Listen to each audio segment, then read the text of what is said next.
Guys, এই যে আমার ঈদের বাজারে গিয়ে কালকে সকালবেলার বাজারে কি কি লাগবে নিয়েছে লাগছে সেমাই দাও কতগুলো এতগুলো সেমাই আমার খয়ে মানুষ নাই। তারপরে নিয়েছে তেল, তেল তো লাগবে এক নম্বর। তারপরে নিয়েছে চিনি,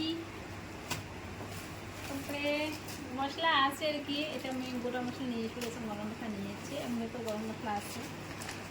তারপরে নিয়েছে কি কিশমিশ, বাদাম, বাদাম মোর প্রিয়, যেটা খেয়ে নেয় বিসমিল্লাহ। এটাই আছে কিশমিশ বাদাম আর আনবে তো। নিয়েছে বিস্কুট, ডাইজেস্টিক বিস্কুট, তারপরে নিয়েছে পাপড়, পাপড় তো আমি খাবার না, মানুষ একটা থাপড় নিয়েছে গাছে পাশ করার জন্য। দই তোলা হচ্ছে, এগুলি কি কি আইটেম মানে আজকে তো মানে আইটেম হবো না খালি। নিয়েছে স্প্রাইট, মাই ফেভারিট স্প্রাইট। মাংস খাওয়া হবে, স্প্রাইটটা খাওয়া লাগবে। এই তো আমার ভাইয়ের ফেভারিট স্প্রাইট। এই তো আজকে বাজার সময় জন্য বহুত মজা লাগছে। আর একটা নিয়ে এসেছে ডাব।